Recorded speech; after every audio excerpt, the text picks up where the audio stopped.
Hello there, my happy little ramblers, and welcome to another weekend and, of course, another instalment of Reese Rambles, the official podcast of Control Alt Reese. I'm Reese, and I will be your host for the next half an hour or however long it takes. These aren't entirely consistent, are they? But yes, hello, here we are. And of course, a week now until my 40th birthday. And I know I've been banging on about this for the longest time, but it is kind of relevant this time.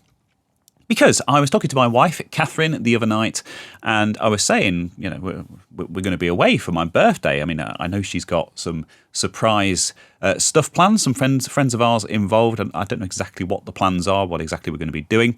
I don't like spoiling surprises. I'm not one of those kids who always used to go like hunting for their Christmas presents and stuff, because I like a pleasant surprise. She's not like that at all. She hates anything like that. But I've managed to avoid any spoilers or anything like that. But obviously, I usually record these on a Friday. It's the 8th of March as I'm recording this, around midday sort of time. It's just when I happen to find the time to sit down and hit record.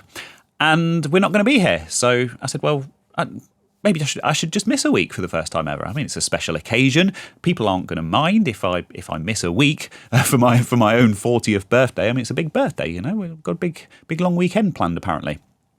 And she said no. She said absolutely not. You are not allowed to. No, she didn't say that. But she did say it would be a shame. And I agree that it would be a shame for me to miss next week. So I'm actually going to be here recording on Monday. So that will be the 9th, 10th, 11th. And I know that's only 3 days away at the time of recording, only 2 days away at the time of you listening to this or watching this. And I thought, well, okay, we'll come up with something that we can do on the Monday. I usually like to have a whole week's worth, a whole week to prepare and kind of look up stories and think of stuff to talk about and find a video of the week and all of that. Provide, at least put some effort into it.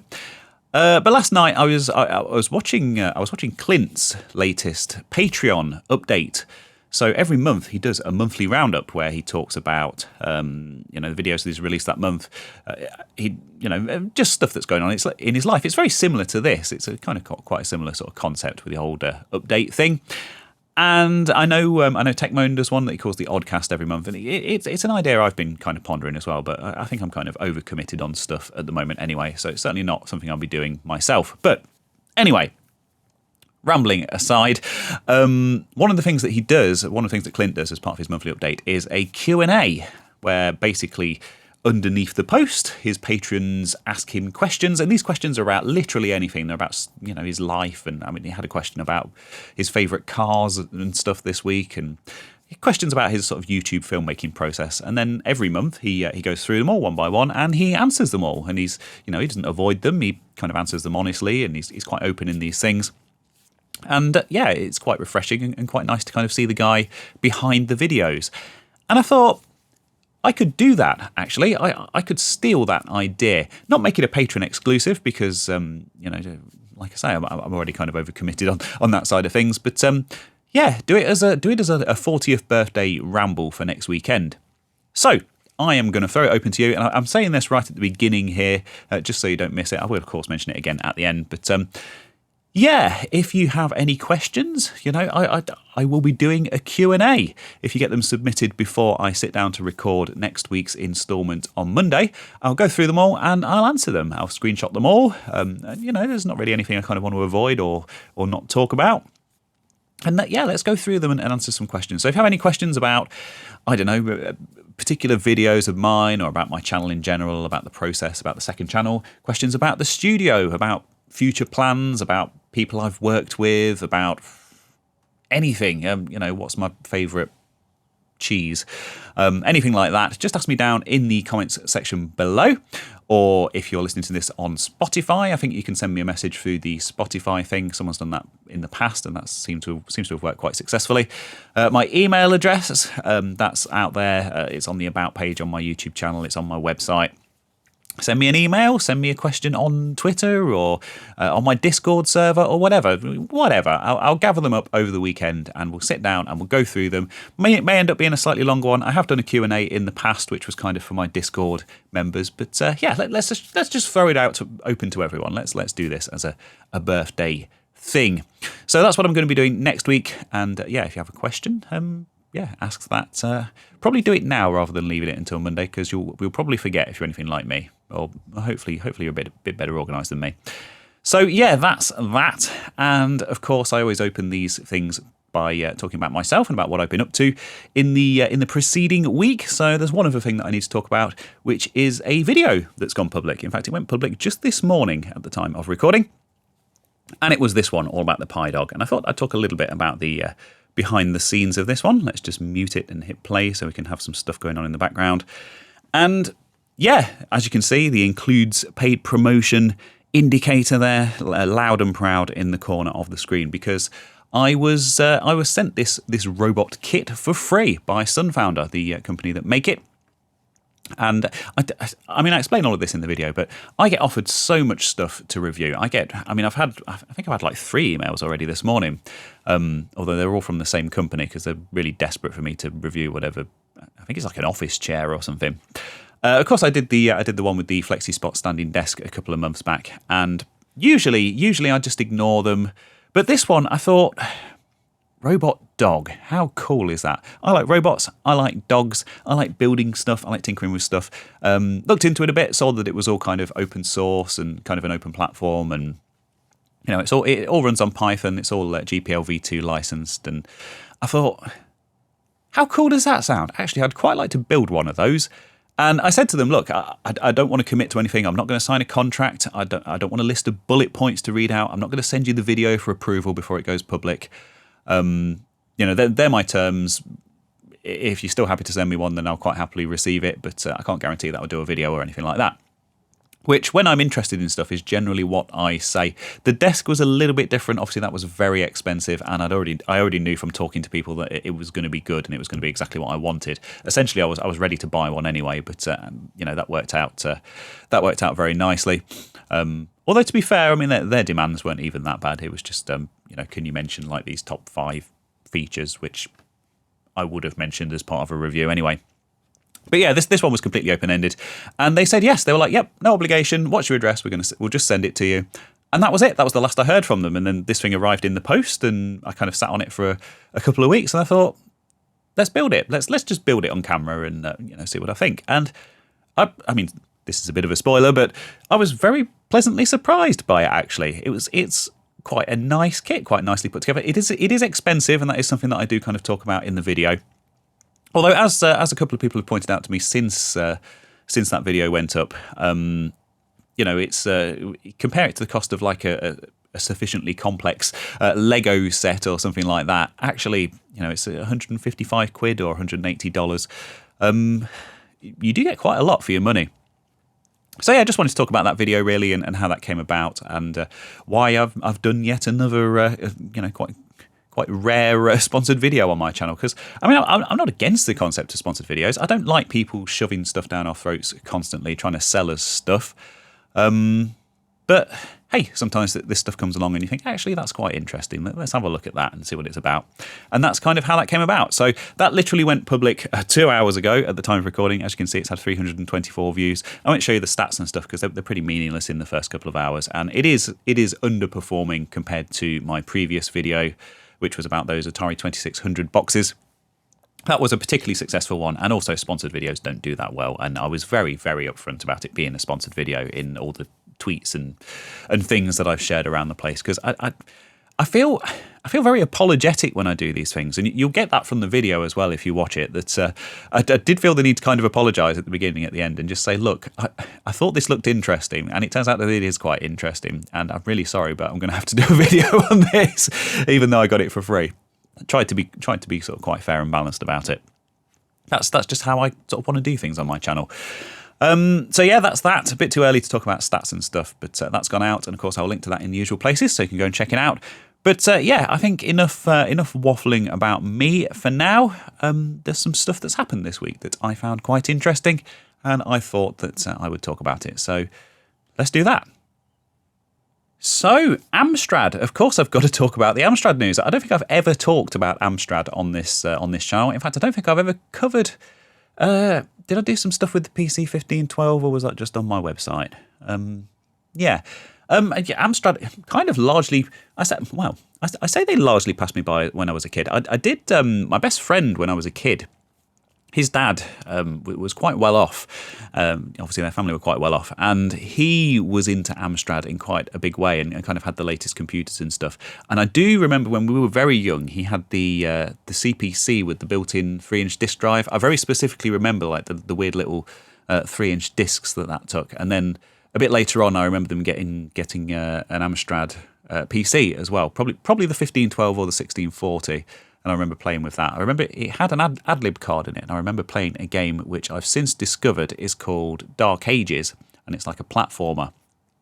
And it's something I've been meaning to make a video on, because it turns out it was the here's a bit of a tangent, but it was actually the very first game to feature ad-lib music. So yeah, the music that was actually composed. It's like a kind of a medieval dungeon themed platform type game. It's nothing special really. It's very very much of its era, of those kind of early PC era. But yeah, it kind of stands out for that specific reason. Obviously, I didn't know that when I was playing it as a kid. Anyway, that's kind of my limited experience with Amstrad stuff. Just kind of poking around it at a friend's house. But of course, well aware of it, well aware of Alan Sugar, of course, Lord Sir Alan Sugar, or whatever he insists on being called this week. Bit of a... No, let's not go there. Personally, I don't find him a bit grating. But anyway, he has announced on Twitter this week that he has finally purchased the rights back to the Amstrad brand name, which belonged. He actually sold them to Sky, obviously who do the satellite TV broadcasty stuff here in the UK, 17 years ago, apparently. I do remember when this happened, because, of course, one of the things that Amstrad made were the set-top boxes for satellite TV, and I think Sky wanted to kind of bring that manufacturing in-house. So, he wasn't doing anything on the computer side of things at the time. I think the emailer was around that time. I vaguely remember selling those at a previous job in a previous life, an electrical retailer, and having boxes and boxes of those and not selling any of them because they were terrible. Of course, the whole thing's become a bit of a joke in hindsight, but he has bought back the rights to the Amstrad brand name. Not much else announced really off the back of that. The name will be used to launch a new performance marketing agency, Amstrad Digital. So yeah, amstraddigital.co.uk. Wishing Tom Darcy and Joe Barron all the best of luck with their new venture, and looking forward to being your business partner. So is this something to do with The Apprentice? Obviously, Alan, Lord's, what's his, Alan, I don't know, is the host of The Apprentice here in the UK, the British version of that. And I don't watch it, and like I say, the guy gets on my nerves, and the whole thing's all very contrived and annoying, and doesn't really have much to do with how actual business works. But Amstrad Digital, bit of a missed opportunity, I think, with this. Just another faceless, digital marketing. Is this AI art I see here on the homepage? Maybe, I don't know. Just another digital marketing agency. I think his son owns a digital marketing agency, and I'm not quite sure what it's called or what he does. But anyway, yeah, so it doesn't look like he's planning on using that name to give us a CPC Mini or anything like that in the immediate future, which is a bit of a shame, but you never know. You never know what he might have up his sleeve. But Amstrad is back with its founder, of course, the AMS in Amstrad being Alan Sugar's initials. And don't ask me what his middle name is because I can't remember. Let's say Michael, maybe. So yeah, that's that. Thought that was interesting. So if you're terminally online like myself, constantly doom scrolling through the social media networks and wishing that you had more interesting things going on in your life, you'll no doubt have noticed all the chatter about Nintendo this week, and how they've taken down another emulator, and how this is a terrible thing for game preservation. And all typical Nintendo, all they're interested in is making money and squashing these people who are only interested in game preservation. And I thought I would talk a little bit about that, because I've got some interesting thoughts about that. There's been a big kind of knee-jerk reaction as always, but yeah, this seems quite interesting. So yes, $2.4 million this company has settled out of court. I can't remember the name of the company. Let's just check my notes. Tropic Haze is the name of the group that were making this emulator. They're actually making two. One of them is called Yuzu, which emulated the Nintendo Switch, which of course is Nintendo's current gen console, and one called Citra, which is a Nintendo 3DS emulator, which of course is a dead platform. Nintendo discontinued support for the eShop and stuff. I think that was kind of early last year.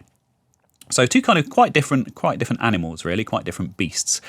And I've seen some really hot takes on this. Of course, Nintendo, big evil company, taking down game preservation efforts. Game preservation important for the future of gaming. Totally get all of that. You know, I've spoken about game preservation at length on the Rambles in the past, and it's something I'm a very big supporter of and a very big kind of proponent of. Very important to preserve that piece of our kind of digital history. But actually, when you're starting to dig into the actual details of this, there's some stuff that doesn't quite add up. I think what I will do is, first we'll take a look at the website, the Yuzu and Citra websites, which both come up with this same message here.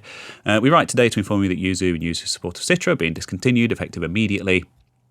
Always been against piracy, started the projects in good faith out of passion for Nintendo and its consoles and games. We're not intending to cause harm. But we see now, because our projects can circumvent Nando's technological protection measures and allow users to play games outside of authorized hardware, they have led to extensive piracy. In particular, we've been deeply disappointed when users have used our software to leak game content prior to its release and ruin the experience for legitimate purchasers and fans. Now, that line is quite telling, because essentially, for a start, this isn't some kind of noble open source collaborative effort. It's a Patreon backed thing, and they were making basically $30,000 a month out of this emulator, emulating the Switch, which, like I say, is Nintendo's current gen console. So there's not really an argument for game preservation there, because, I mean, obviously in 10 years' time, having an accurate and good Switch emulator will be very important. But at the moment, Nintendo are still actively selling games for this. So you can go out and buy one and you can buy the games. And they had instructions on their website on how to rip games, which, fair enough. I mean, in big parts of the world, you are allowed to make backups for your own personal use. That's not a problem. I genuinely don't see a problem with that. Obviously, it is quite often used, as a front for piracy or whatever else. But hey, within the letter of the law, that's fine. But this line talking about deeply disappointed when users have used our software to leak game content prior to its release. Now, it's quite well known that the actual developers of this on their own Discord server were sharing unreleased games that had been leaked from Nintendo, basically under the guise of, we want this to work perfectly in our emulator from day one on release, so we're all going to have access to this so we can develop it. Now, obviously, they're kind of handling code that's been leaked, and they're kind of disseminating it and spreading it amongst themselves, which I think is kind of the major issue here, and kind of the reason that Nintendo decided to put a stop to this. There's quite a good take that I saw on the RMC Discord from Dana, who is a supporter of the channel, long-time follower of my channel. And she basically sums it up really well. She's a huge Nintendo fan and said it better than I ever could. I've seen a lot of people panicking over nothing here. The important thing to note is it has nothing to do with emulation broadly. This is all about verifiable profit from active piracy on a scale of tens of thousands of dollars per month, and the established legal precedent of digital encryption. SNES emulator doesn't need to crack modern digital encryption to function. It just reads binary data. Yuzu had massive revenue spikes every time highly anticipated games leaked online, and the geniuses tracked what users were playing and when. So there's a giant list of all the crimes they facilitated and got paid for. It's extremely clear-cut that they were on the wrong side of the law and actively hurting Nintendo's current business. Don't do that, and there's nothing to worry about. And I think that the proof is kind of in the pudding with that, in the fact that Nintendo, there's lots of emulators out there, and they generally don't go after them, and don't, they're still trying to sell us the same old NES games and SNES games and N64 games that they always have. And they don't go after the developers of those emulators. But they have specifically gone after this one because they're making an awful lot of money. They're leaking, they're spreading leaked games, certainly between the developers, if not between other members and users of the community, and tracking what people are actually playing on their emulator. And Yeah, so not quite as clear-cut as some of the sort of early reactions had made out, but I do think that game preservation is very important. Of course, we should be able to play the games of our childhood 20, 30, 40 years on and still be able to enjoy them in some form or another when the original hardware is dead. So it's important that these emulators exist. And the sad thing about this is obviously that Citra has been lost as part of it as well, which by all accounts was an excellent Nintendo 3DS emulator. And it's emulating what's essentially a dead platform, which Nintendo aren't selling anymore. And you have to wonder, if that's all that they were doing, would Nintendo have gone after them? I don't think so. But again, just the interesting debate about preservation versus piracy and all that. I think these emulators need to exist. I think they serve a very important purpose. But the way that these people were kind of going about this doesn't sound right to me. It sounds like there was some dodgy business going on. And actually, yeah, $2.4 million. And there's a lot of people talking about, does this set a legal precedent as well? Should other emulators be afraid? Other emulated developers. Does this, if they end up going to court under similar charges, can people turn around and say, well, look, these people settled for 2.4 million, so you should too. And actually, no, because it's an out-of-court settlement, because there wasn't any kind of ruling or any kind of judgment, it doesn't set a legal precedent. Obviously, we're still kind of up in the air, and that's something that's not really been tested in court. And probably the best outcome for both sides and for other emulated developers in general. Although, of course, the whole thing is a very ugly business, as you can see. But yeah, interesting story, and perhaps not quite what it seems, and not quite what some of the initial reactions online have quite made it out to be. So I thought I'd just take a closer look at that and just kind of examine what was going on. And so Yuzu and Citra are no more. People have forked it. People are trying to sort of continue the development of those. Lots of very valuable development work, of course. But perhaps without the surrounding culture of stuff that was going on and upsetting the legal bigwigs at Nintendo. So, two big meaty news stories this week and my big meaty opinions on those. And of course, the clock relentlessly marches on and I try to target half an hour or so for these. So let's move on to my newest feature, one that a lot of you seem to be enjoying actually. I've had some really good feedback about this. And that is, of course, the video of the week. I'll skip all the preamble about me not owning a kazoo and not having a theme tune for it yet. One day that day will come. But yes, and this is very much along that same vein of game preservation and gaming history and preserving these important relics of this industry, which I think is very kind of culturally important.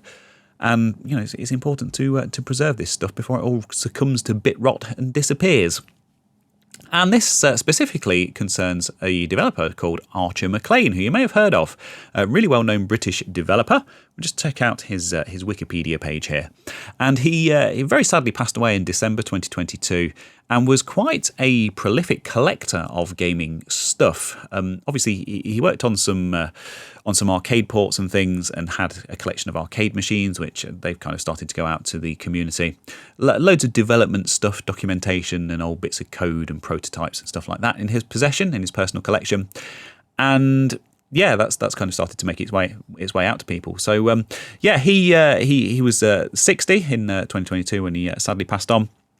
And he was he was the author of Drop Zone on the Atari 8-bit machines, which of course was also ported to various other 8-bit platforms. Fantastic game, a pretty iconic game that. And of course the Jimmy White's Whirlwind Snooker series from the early 90s, which I very much remember at the time, and of course being quite sort of revolutionary and quite interesting, even as a kid who wasn't particularly interested in snooker. Are there many kids that are interested in snooker? I mean, there was less to do in the early 90s. And of course, Commodore 64, International Karate, and IK Plus, the sequel, and a list of other stuff. And one that I've only just discovered, which was called Wheelspin, which came out in 2009 on the Nintendo Wii. And apparently he was involved with that as well, which... reception. The game received unfavourable reviews according to review aggregation website Metacritic, 37 out of 100. So, perhaps probably something he doesn't want to be remembered for. But anyway, speaking of stuff that he is remembered for, I saw this video come up on Games That Weren't. Now, Games That Weren't, one of their guys, Ross, really helped me out with the Atari Panther research that I was doing a while back. Of course, that console that was cancelled in the late 80s by Atari. They then went on to release the Jaguar, which was kind of similar in some ways. And yeah, he was really, really helpful with that. And I saw this pop up on their Twitter. So much Twitter-driven stuff, isn't there? And it was. I thought this video was fascinating, and it just doesn't have all that many views. I mean, it's got what, 580 views in 2 days. Is this? Did I only just load this, or yeah, 590 views in 2 days. So. And I thought this was a really interesting sort of tale of preservation and stuff. So, of course, Archer worked on those other ports and things, all quite well known stuff. But, of course, he also had prototypes for some other games, including a long-lost and long-rumoured prototype of a port of Robotron, which seemed like it was quite far, quite advanced in development. All the movement code and the character sprites and stuff were all done, and it was kind of started to shape up to become an actual, proper full-on port of the game. And for whatever reason, didn't get finished. Maybe didn't have the rights to it or whatever else. I'm not quite sure. And what they've done here, and this is absolutely fantastic. So Chris Wilkins from Fusion Retro Books basically ended up in the possession of some of Archer's old development discs, mainly for actually, in this case, only for the Atari 8-bit platform. And what they've done is they've gone through these discs and they've basically rescued all of these prototypes, got everything running, all of his old basic code and stuff like that, documented them, imaged the discs, and actually released the whole thing, so you can actually download the disc images and play with it yourself. I was pondering doing a second channel video on this where I actually load up these discs and kind of go through everything, but I decided I didn't want to tread on their toes, because that's essentially exactly what they've done. So this video starts out just showing the box of discs that was kind of given to them. So yeah, just your standard 5 1/4 inch floppy disks. And then it talks a little bit about some of his games and some of his things that he's worked on over the years.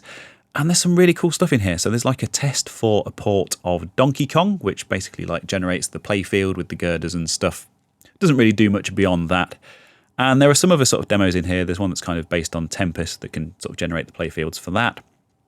There's a fully functional Breakout clone, which looks really interesting and actually looks like a really decent clone of Breakout on that platform. And a load of other stuff. There's like I say, all those art assets for that Robotron port, working code for that, and some drawing tests based around racing games. What was it? Pole Position. Of course, Atari's classic Pole Position, other sort of sprite drawing and scaling routines and stuff like that they've preserved on these discs. And like I say, you can download the disc images and you can play with it yourself. And it's just such a cool piece of history, and so cool that they've preserved this and actually shared it for everyone to enjoy. And I think this video is well worth a watch, because I don't know, who's the guy in the video? I don't know who the narrator is in the video, but basically he talks through all of this stuff and kind of explains what it is and what's happening and how it works and how complete it is. And just a really fascinating sort of 21 minute, 27 second journey through the history of those things. So yeah, important development work. I really enjoyed this. Of course, it's Atari related as well. And just a cool story all around, and one that deserves to have a bit more of a spotlight shone on it. So go and check that out. Right, that's all I've got for you this week. Not much in the way of big stories, I'm afraid, or background information on me and my musings and ramblings on things. But of course, next week we're going to have a lot more of that, and that is dependent upon your questions, of course, which I'm very much looking forward to reading down in the comment section via email, on social media. Oh, here comes the sandwich van right on cue. And thank you ever so much for watching, as always, and listening on YouTube and, of course, on the podcast platforms. I'll see you very soon. I'll be back here on Monday, the 11th, to record the follow-up to this, next week's Ramble, which, of course, will be the answers to those questions, the AMA, Q&A, whatever you want to call it. So thank you very much for listening and watching. I hope you enjoy your weekend. And that's that. Bye.